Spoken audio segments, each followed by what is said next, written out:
It's here. It is time to discuss Halloween Ends. How we all doing? It's been a good five-ish days since the film came out.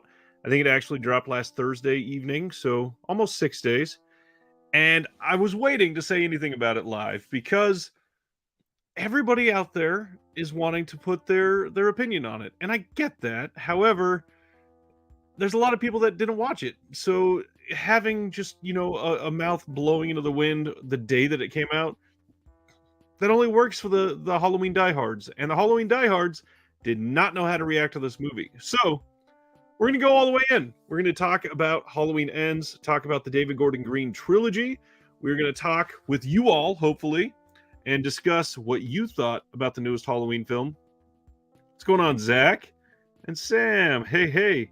But that being said, if you have not seen Halloween Ends and you don't want any spoilers, it's time to step away because we are going to go all in about this movie. We're going to talk about spoilers. We're going to talk about specific scenes. We're going to talk about what they could have done better, what they could have done worse, what worked.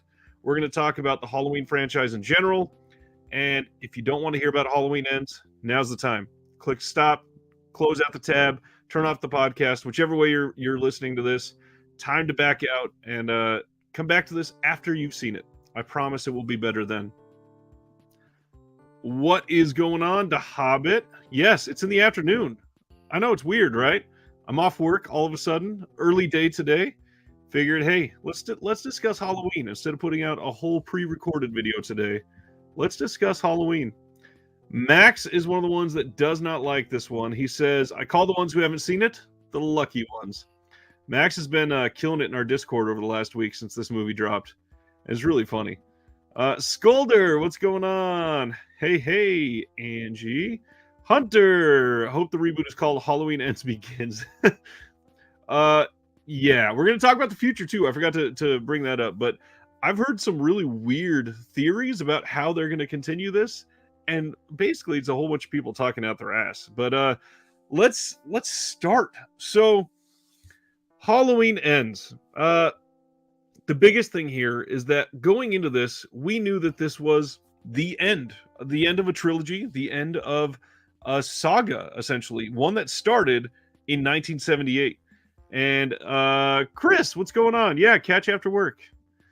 So technically, this is part 4. This is the third sequel in what they're calling this David Gordon Green timeline, and this includes Halloween 1978, the same titled film, which is really stupid, Halloween 2018, Halloween Kills from 2021, and now Halloween Ends from 2022. First off, I will say it's really ambitious and kind of maybe a stupid move to announce a trilogy of films that is a slasher trilogy about a beloved character. Because when you announce that, just logically thinking about it, that second film is going to get hammered as just being a transition film. No matter what you do, unless it really raises the stakes and does something groundbreaking, it's the second of a planned trilogy. The third trilogy is going to be the supposed climax. Why announce a trilogy like that? Supposedly, one of the reasons they did that is because they were working on a lot of the ideas simultaneously. They were even filming some scenes at the same time and preparing for everything in a way that just made that make sense. Now, having seen the end of the trilogy, I think that makes a little less sense, to be honest. I feel like the backlash after each of these 3 films is something that they could have used to make the next one better. But the way that I just described that, planning the trilogy, I think that most hurt Halloween Kills. Personally, I think Halloween Kills is not the worst in the trilogy. And looking back at it now, other than really bad dialogue, I don't think it's that bad of a movie in general. I think it's a decent Halloween movie. I think it is not better than Halloween 2018 at all. I think Halloween 2018 is actually pretty damn great in the grand scheme of things. And not even just like compared to the rest of the franchise. I think it's just overall a really good movie. But Halloween Kills is brutal. It is violent. It is A little interesting in terms of how they are able to set this one in the setting of the entire city, basically, which is a really cool point. And then we come to Halloween Ends, where they take Haddonfield and make it a character in itself, essentially, because what we learn now from Halloween Ends is that it really is a trilogy about coping with trauma. And the way that we get this character of Corey, which hilarious, I find the character of Corey to be a little bland at first, but probably very realistic with the type of character that they're trying to portray. But the better part is the memes. The memes that have come out about Corey is hilarious. We'll get to those in a minute, though. Let's see. Max says Kills is a dumb fun slasher. Literally, exactly. It's a Halloween slasher film. I don't understand all the people that complained that, first of all, yes, there's bad dialogue, but there's bad dialogue in all of them. Even the first movie from 78 doesn't have great dialogue, to be flat out honest. I mean, some of it's good. A lot of it's better than Kills, but it's still not great. Zach says, hot take 2018, my least favorite of the timeline. That is absolutely a hot take, I would say. The Hobbit says, my rankings, Halloween 2018, Kills Ends. I would say that is accurate. Of course, you still got to include the first one in there, though, because it is part of this timeline. Dave Grohl, what's going on? Halloween Kills was an interesting way to lead into Halloween Ends, because as we find out at the beginning of Halloween Ends, there is a time gap. And they didn't really explain that or prepare us for that at the end of Halloween Kills, which I think was one of the jarring things for me. We start Halloween Ends, and we don't just continue the story. For me personally, that's one of the things that I liked most about the original Halloween going into Halloween 2. The story just continues. Even though there was multiple years break in between, it's literally the exact same night. What happens next? Which makes it all that much more menacing. Hunter says 2018 then ends then kills. Interesting. Max says those marching band bullies, it's all their fault, which is hilarious, as it's the same week that we talked about me playing in marching band on the Discord. I was not a bully. I was definitely bullied myself. So the time gap is a weird thing for me, because when you think about it, with the planned trilogy, why put a time gap in there? Why are we in the process where we end Kills and go directly into Ends, but not really, because Ends is multiple years in the future, and now Jamie Lee Curtis is in a completely different situation. Odd choice to make there, in my opinion.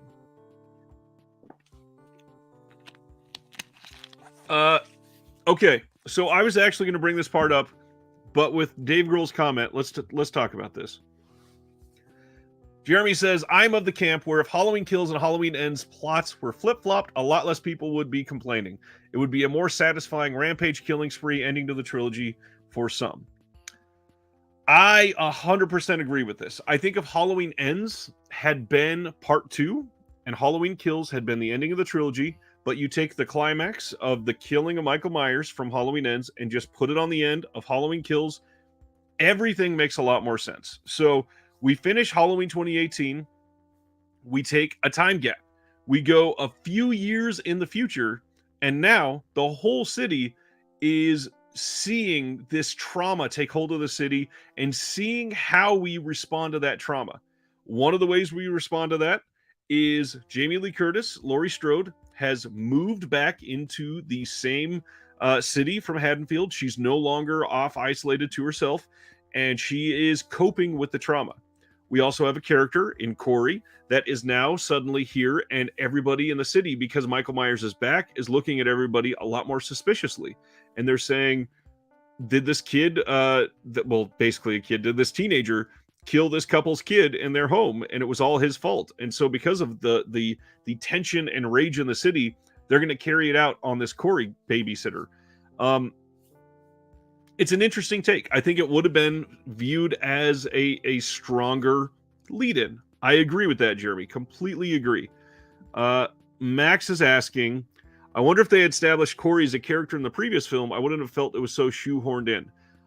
Personally, I don't think it was shoehorned in. I am honestly, like I just said, I feel like it's the city's reaction to the tension and the overall aura of dealing with a missing, basically, serial killer, with that leading not necessarily to a copycat, but people wanting to blame other people. Jeff is asking, did all three have the same writers? Yes, they did. David Gordon Green and Mindfart. What is the other guy's? Danny McBride. He was the other writer on these, and I think they had a couple other people assisting and all that. Sam says, I enjoyed the opening of this film quite a bit, other than that dumpster fire. I do think that in this third film, the opening and the sort of narrative that Laurie Strode had is maybe the strongest thing about Laurie ever in any of the films, even including the first one. Hunter says, I think the last had different co-writers. I mean, yeah, they probably had other people step in, because if I remember right, I think the first one was filmed, and then COVID happened, and then they started filming the second two, so maybe those were filmed more together. That being said, what I just said about slipping the plots differently. So if we sort of go through Halloween Ends, and it's a different title, obviously, at this point, because it's the second film. It probably wouldn't be called Kills.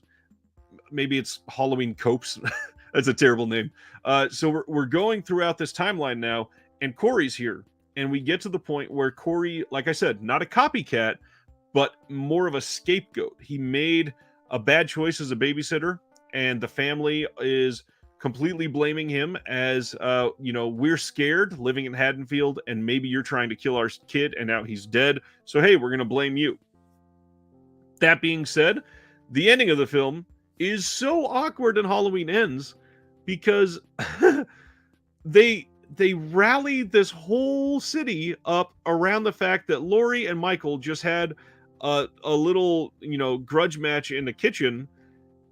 And then they mount Michael to the roof of a car, wake the city up, and drive down to a place that is the site of multiple grisly killings from just a few hours before to eviscerate Michael Myers' body. Now, I think it's a good idea that they did this. I think it's the best thing they could have done to Michael Myers' body. However, why are we rallying the entire town up in the middle of the night to say, hey, I knocked out Michael Myers, let's go kill him together and make sure he's dead? That's weird to me.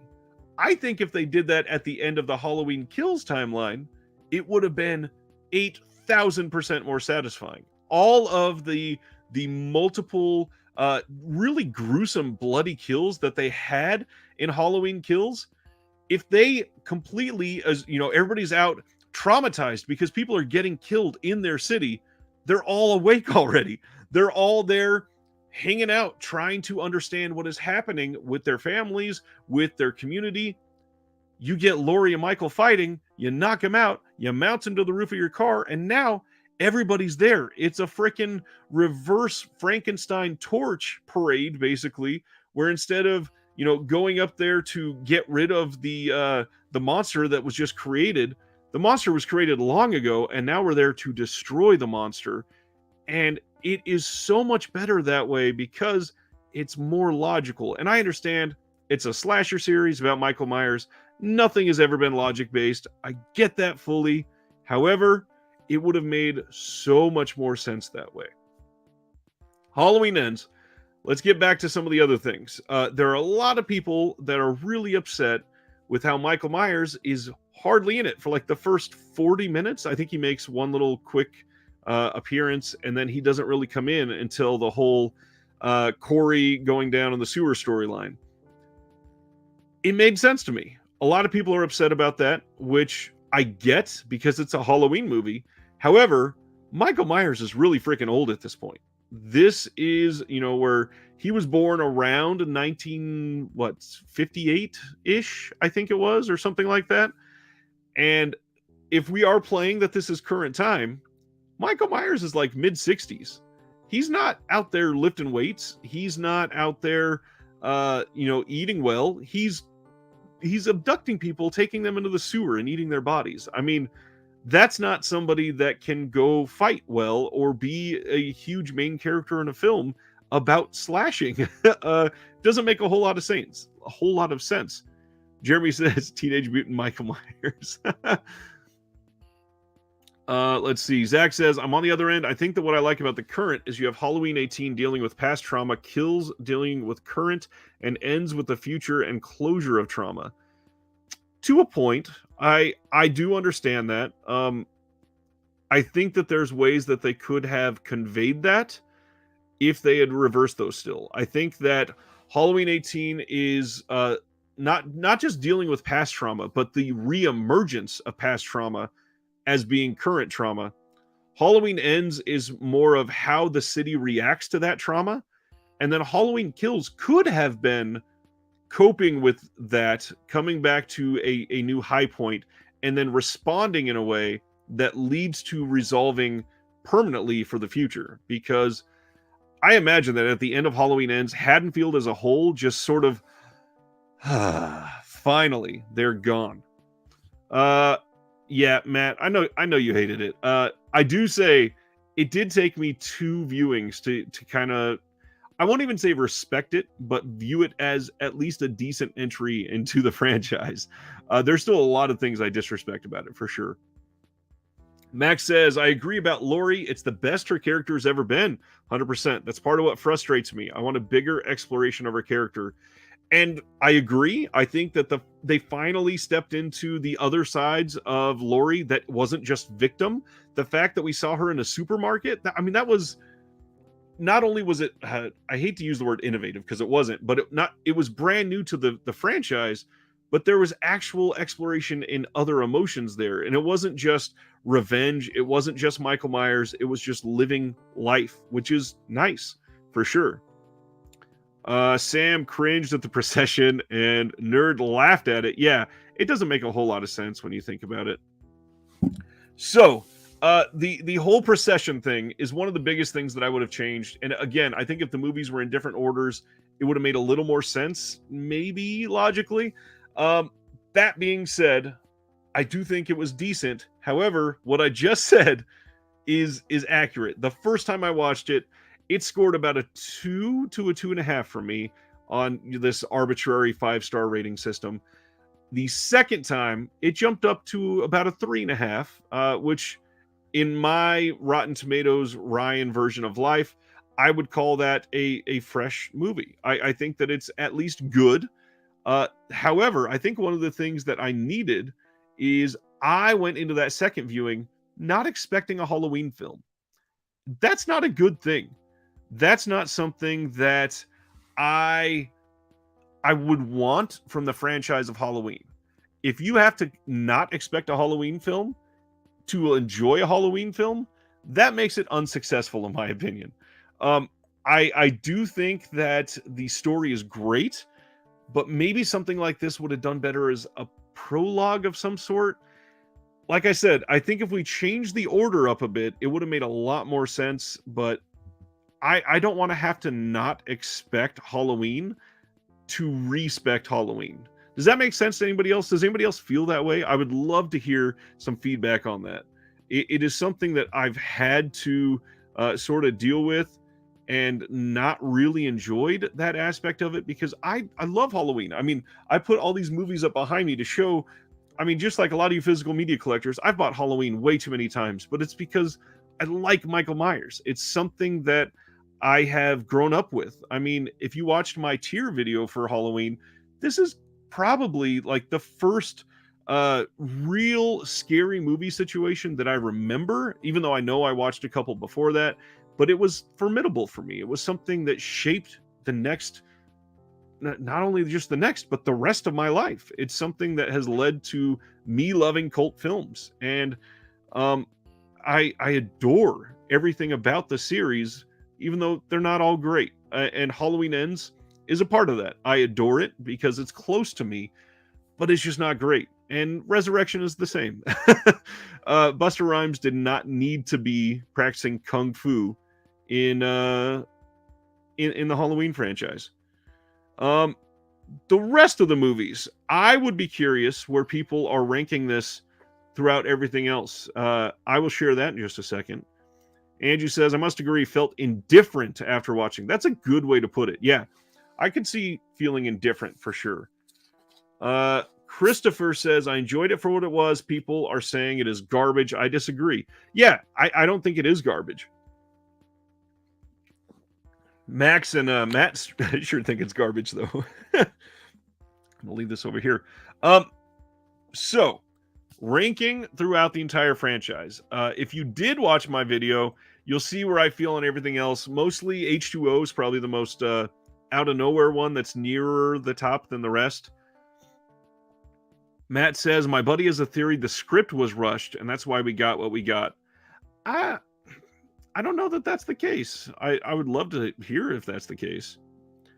This has been so divisive and made so many people angry. Did people have the same reaction when Season of the Witch came out? Yes, and we are going to talk about that in just a moment, because there is a pretty valid fan theory that I want to make sure that we share and discuss and talk about, because it is something that makes a lot of sense when you see the logic played out in a way that maybe a lot of people were not ready for. And I think if you view it in I don't want to talk more vague about it. We'll discuss that in just a minute. People hated Season of the Witch. A lot of people still hate Season of the Witch. Hunter says, I love sitting in the theater and being surprised by the first half. The opening scene is really strong, and I was shocked that I cared about the Corey Allison relationship. Reminded me of old David Gordon Green. Interesting. Christopher says, my dad's favorite Halloween is Season of the Witch, and that's true for a lot of people now. Volcom says, Halloween Ends top 3 of the franchise for me. Interesting. Volcom, what are the other 2? I would love to hear that for sure. Season of the Witch is up there for me. It is easily one of my favorite. It's one that I don't think people understand nowadays getting hate, because it gets viewed on as incredible, when in all reality, just a few years ago, it got viewed as being complete trash. It is one that people hated genuinely because of the lack of Michael Myers. And like I said, we're going to talk about that more in just a minute, because it's so similar to how people are viewing this trilogy. And I think that's one of the things that makes this so dang brilliant. I am very, very certain that if we had gotten a more... let's see, what's the best way to say this? If we had gotten a more focused Michael Myers film in this instead, this would get way less love. Even if it was boring, Michael Myers sitting in the sewers, it would be something that people would care about. How can anyone hate the Silver Shamrock jingle? It's a great question. Great question, Matt. I agree with Hunter. Ends definitely feels like the most David Gordon Green of any of them. That makes sense. Let's see. It didn't have Michael, but it had Tom Atkins. And technically, it had Michael, just not very much of him. He was very, very lightly in it. So, let's go into the trilogy idea and the David Gordon Green mirroring the first 3 films idea that I've been alluding to for just a second.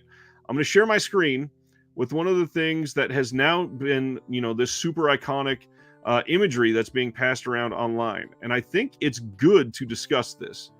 Let me pull up the screen here. All right. So for everybody that is just listening to this on audio later, I will share what's going on here. We have title screens from all 3 films, from Halloween 2018, Halloween Kills, and Halloween Ends, being compared to the original Halloween, Halloween 2, and Halloween 3 Season of the Witch. So what's really neat is that they went back in and used the exact same font and styling for all of the films. The original Halloween from 1978 and 2018, literally the exact same font, exact same title, which, looking back on it, it could be the cheeky reason why they did this. Halloween 2 and Halloween Kills, almost identical, same exact style font, a little more orange and bright nowadays. But then, the big outlier, Halloween 3 Season of the Witch, blue writing, and a very specific font that looks almost like very like 80s to say the least, very 80s TV, which goes along with the style of the movie for sure. Halloween Ends, the exact same font, and it's blue compared to orange. Now, this whole write-up, I'm not going to read everything word for word, and I'm going to stop sharing the screen so you don't get stuck reading it. But there is a big comparison here, and it's what somebody wrote up, but I don't know necessarily that it's true, but it's an interesting way to discuss about this. So, Halloween 2018 is essentially a remake of the original 78 classic. Michael Myers being transported, there's a character who knows he's pure evil. This time it's Laurie instead of Loomis, but the shape escapes. This time there's a bad doctor instead of a good one, and some babysitters die, friends of the new main character. Michael battles a heroine, and we think he's dead, but he isn't. In 1978, he gets up on the lawn, and then this time in 2018, you hear breathing over the credits. Then we get Halloween Kills. It is essentially a remake of Halloween 2. The majority of the movie takes place in a hospital. Laurie is sidelined almost the entire time. The same complaints from the original sequel, as our protagonist isn't active. She's just sitting there for the entire movie. Both films feature Michael in a killing rampage. He is much more brutal in Kills and Halloween 2 than he is compared to the first film. Then we have Halloween Ends. Halloween Ends is essentially a spiritual remake of Season of the Witch. Both movies are genre deviations of what came before. Season is not being a knife movie, but a supernatural one involving witchcraft, and Ends being sort of a love story.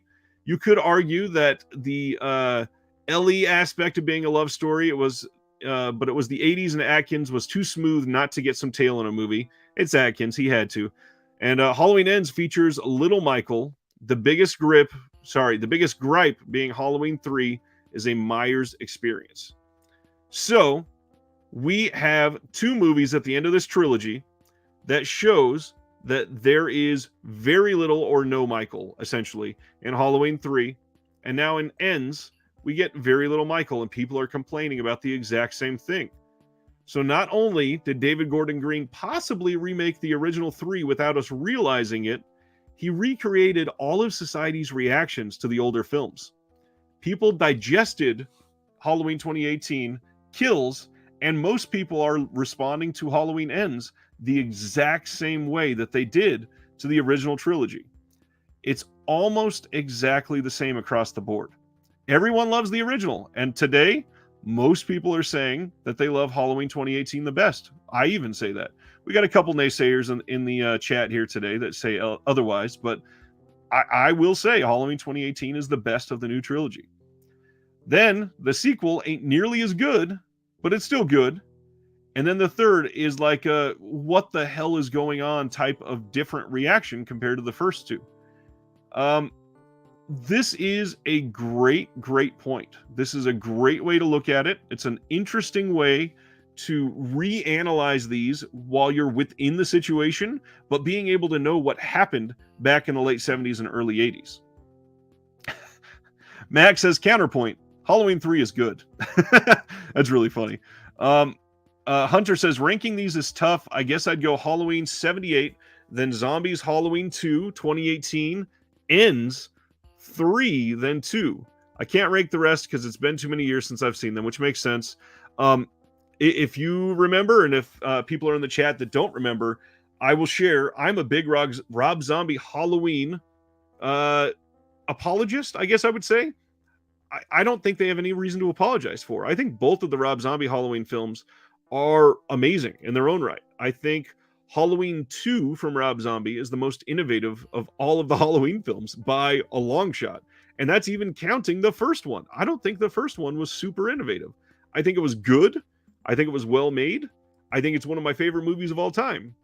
But we had other slashers. Halloween 78 gets like this unwarranted praise and accolades for being the first slasher, but it really wasn't. I mean, we had Peeping Tom that came out before that. We had Black Christmas.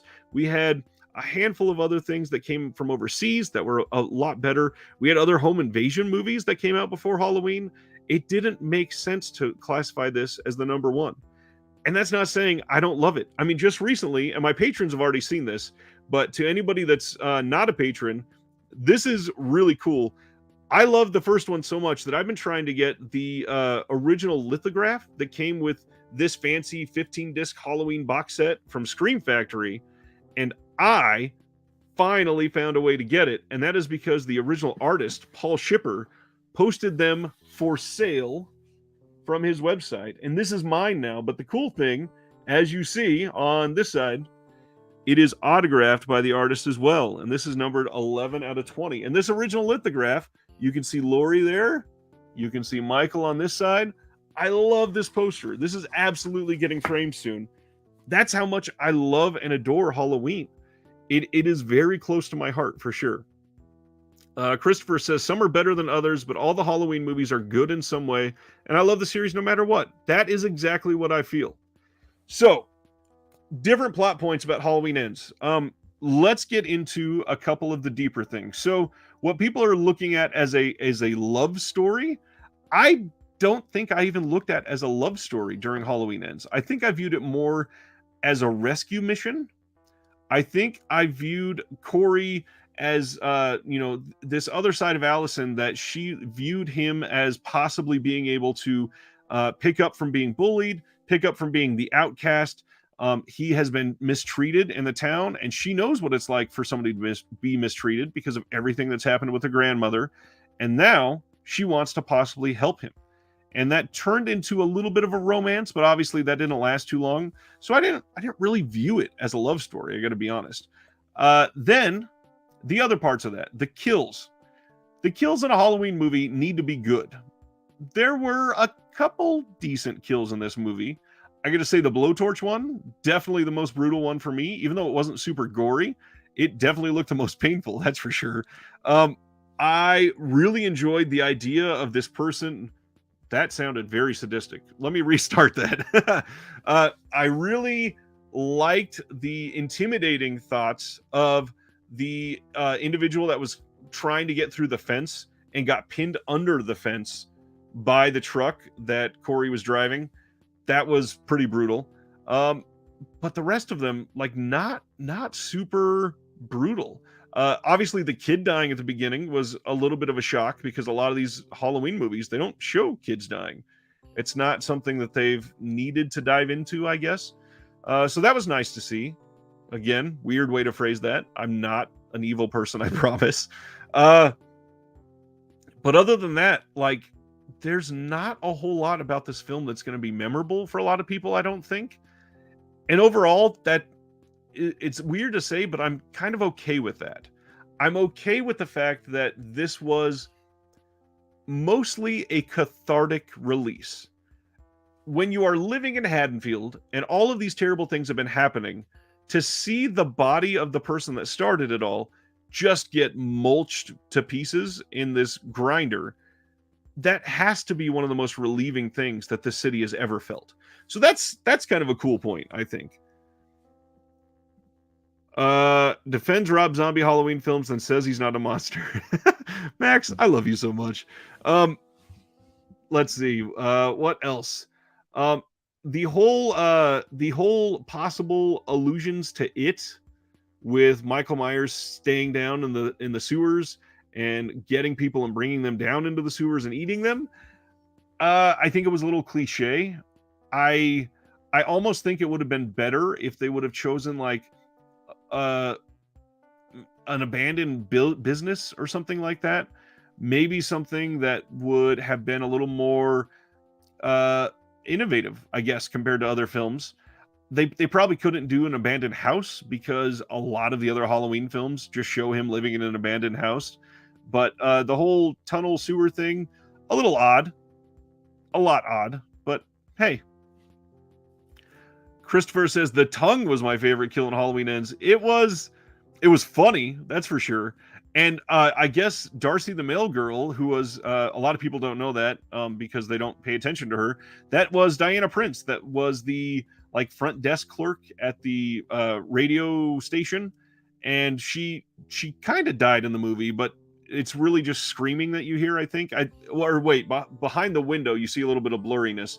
Supposedly her whole kill scene was filmed, and that is definitely going to be in the extended version, I guess. So yeah, it would have been cool to get a little more from her. But let's see. Jonathan says, what did you think about Corey being able to beat up? Are we saying being able to beat up Michael Myers? I'm assuming that's what you're getting at there. Max says, following the events of Kills, the hospital is abandoned and Michael hides there. That would have been cool. Yeah, completely agree. And that would have been able to be logically explained where, if somebody's coming to inspect the place, he can move floor to floor. There's so many different ways that you can hide in a hospital. So Jonathan's question, what did I think about Corey being able to beat up Michael Myers? Like I said, I'm assuming that you mean Michael Myers. It made sense. He's a young kid. He probably got forced to do a little bit of time after the whole other kid died and it was an accident. If that's the case, he probably worked out. And Michael Myers being like 67, 68, yeah, Corey can probably beat the shit out of Michael Myers. Now, the other stuff where Michael Myers is able to kill so many people in the second film and be just hyper violent in certain scenes in this,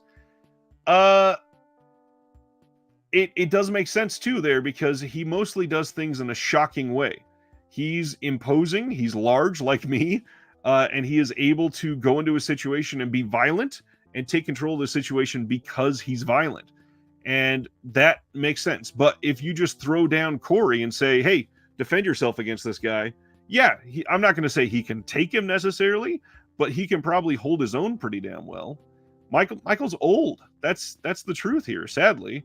And it wasn't going to be like a film where Michael Myers can run away from somebody super nimbly and start, busting out karate or kung fu like Busta Rhymes or something like that. It's something where his size and his violence is really the only thing he has going for him. And now that he's old, he can really only rely on those two. And if Corey can defend himself against at least one of those two, he's going to be able to do some damage as well. Okay, let's go to the future. What happens after this movie? I've heard somebody say, this was a love story. Corey and Allison, we saw them maybe almost doing the deed.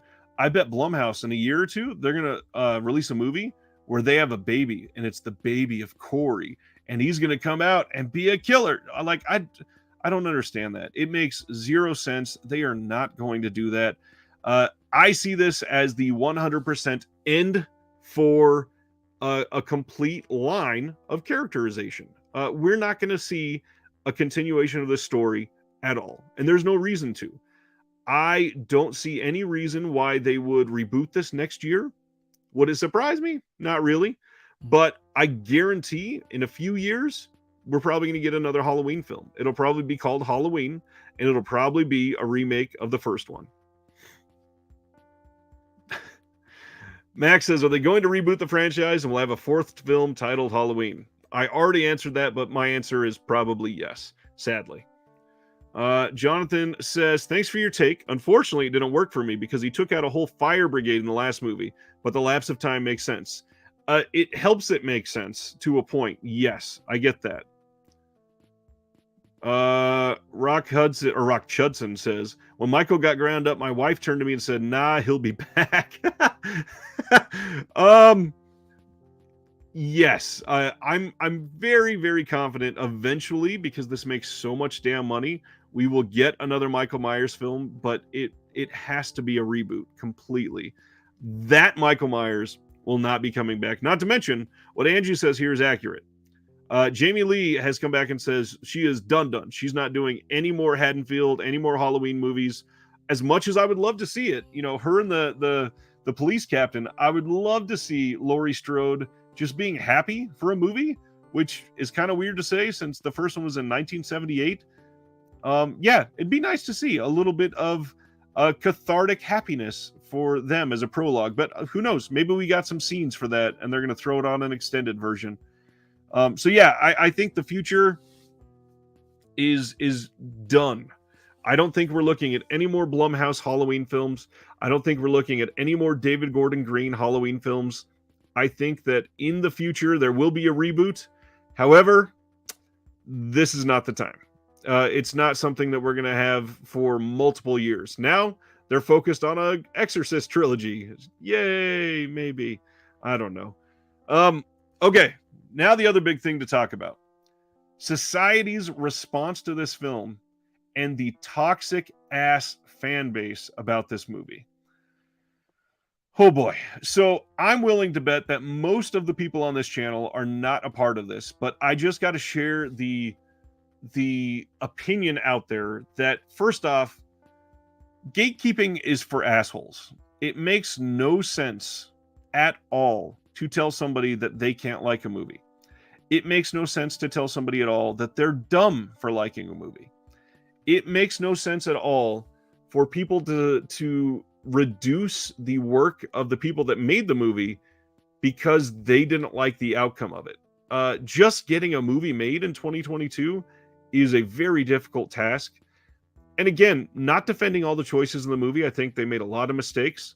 But to say like David Gordon Green is an amateur or a piece of shit or washed up or he ruined the franchise, none of that makes any sense. He really didn't. This franchise has been ruined many, many times over. And the only reason that you're looking back on those other ones more fondly is because of nostalgia. This is going to be somebody else's nostalgia movie. And you should be okay with that because these movies are getting a younger generation into horror. Period. I don't know that there's much else that needs to be said on that. But I happily will if need be, because it makes no sense to me. The visceral reaction to this movie all over the internet is so embarrassing for fans of horror because it is off-putting for other people for them to share their opinions and like things if everyone else is going to tear them apart. And as I've said on this channel probably about 523 times, every single movie is somebody's favorite movie. And for somebody like Jamie Lee Curtis, this might be the favorite movie that she's ever worked on because it could have felt so cathartic for her. There are people that are 15, 16. This was the first horror movie that they've ever seen in a movie theater. And they're going to look back on this fondly for the next 55 years and be enamored with it. And all of the other people online are just shitting down their necks because they can't possibly like it if somebody else doesn't like it. Like, what are we doing here? It's film. It's something where everybody can have a completely different reaction and everybody be right at the same time.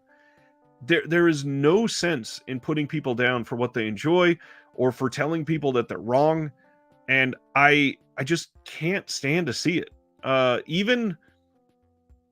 Even really terrible movies. Like the shirt I'm wearing right now is a Toxic Avenger shirt. And there are many people that would say that the Toxic Avenger is a terrible movie. And that most of the movies put out by Troma are terrible. But I would be remiss to really say myself that any movie is objectively bad. Even something like Birdemic or Velocipaster or some of the Wild Eye films that get, on sale on DVD for $1 forever. Those are the type of movies that people just want to look at and say it's the worst thing ever. And objectively, they're not like cinematic masterpieces, but that doesn't mean much of anything in all reality. Rock Chudson, the internet should take some advice from Patrick Swayze and Roadhouse. Be nice until it's time to not be nice. Agree, but when it comes to movie opinions, there's never a time for that. Unless you say something like Toni Collette is a bad actor, and then I'll probably volunteer to whoop your ass. All right. I think that's pretty much all I've got on the Halloween franchise. Toxic fandom in the future. Any other comments on the movie or what we got? I was waiting to read this one. Jonathan says it would be cool to see a movie with the Halloween 3 Silver Shamrock tie-in with Michael Myers getting power from the mask and Silver Shamrock is behind the carnage. I got to admit, that would be a cool take. And then if anybody saw my my Halloween ranking video, I think it'd be really cool to make some generic movie that's not innovative in any way. I'm trying to find a one from recent years that would make sense. I can't even think of a good example, but make a masked killer come out there that's a very generic slasher, and the movie's only like 75 minutes long, and then after those 75 minutes, the killer is on the ground He's got a fatal wound, and then somebody lifts up his shirt as they're pulling him up onto a stretcher, and you see the thorn tattoo from Halloween, 5, 6, and 7, or 4, 5, and 6, whichever ones it's in. And that brings that whole storyline back and connects it to Michael Myers in the weirdest way possible. I would love to see something with the thorn aspect come back. It definitely should have been something that wasn't just barely touched on and then completely forgotten about. Josephine says, Ends is an interesting setup, but I think it would work better in another movie separate from the Halloween franchise, or at least separate from this trilogy. Even if, like I kind of said it earlier, if this was an epilogue, it would have been reacted to so much better. If there was just a wild Michael Myers rampage, and then he goes into hiding, and then Halloween Ends happens, fine. That's great. It would have been very interesting. Josephine says, the opening of the film with the kid dying sort of reminded me of In the Bedroom from 2001. I don't think I've even heard of that. I think my kid just moved the kitchen chair.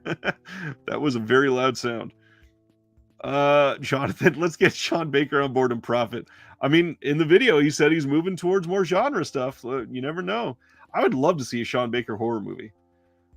Any more questions, comments, thoughts, opinions, anything that you want to throw out there before we call it a day? This is about it. I didn't want to make it super long, but just want to throw it out there. Josephine, my brother thinks the trilogy should have taken place over one night or week. Yes, I completely agree. Unless there was the epilogue aspect and he went into hiding for a while, sure, make a trilogy that is a one full weekend, and then have the city cope with the trauma, and they completely ruin the body afterwards. That is fine by me. Would have loved that. Guarantee I would have loved that.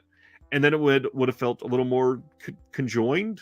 It would have felt a little more planned out, because this kind of didn't. But it still works. I still like it. It was still fun to watch. And I still think that I appreciate the work that went into it, for sure. Especially for somebody like Jamie Lee, who did this for so long. Oh, yeah, completely. This is another thought. Josephine says, my friend Matt said he thought that Kills and Ends should have been consolidated. And other than swapping them, this is the other idea I had. Make Kills an 85-minute movie, and then make Ends happen in the last 20 minutes that are tacked onto that 85-minute movie. We didn't really need 2 feature-length films like that. Angie says, I am in mourning. Yeah, I get that aspect too. All right, everybody. One last thing before we go. As usual, thank you to all the patrons. We got some new ones on here this time. Got a few actually just joined in the last couple weeks, so thank you all. Another video coming up on Friday on the channel. That is going to be a fun one. And then, of course, as usual, Reconnected tomorrow night live. For those that may not know the channel, I will tell you now that the channel Bob's Blu-rays, we're going to have Bob on here with us live tomorrow night to go through everything. And I can't wait. It's going to be a great show tomorrow. I look forward to it. We're also going to be talking about some horror afterwards, after we do all the announcements. And it's one of my favorite topics. So please come back, hang out tomorrow night. Thank you all for watching. I love you guys. We'll talk next time. From one collector to all of you, have a good night, everybody. See ya.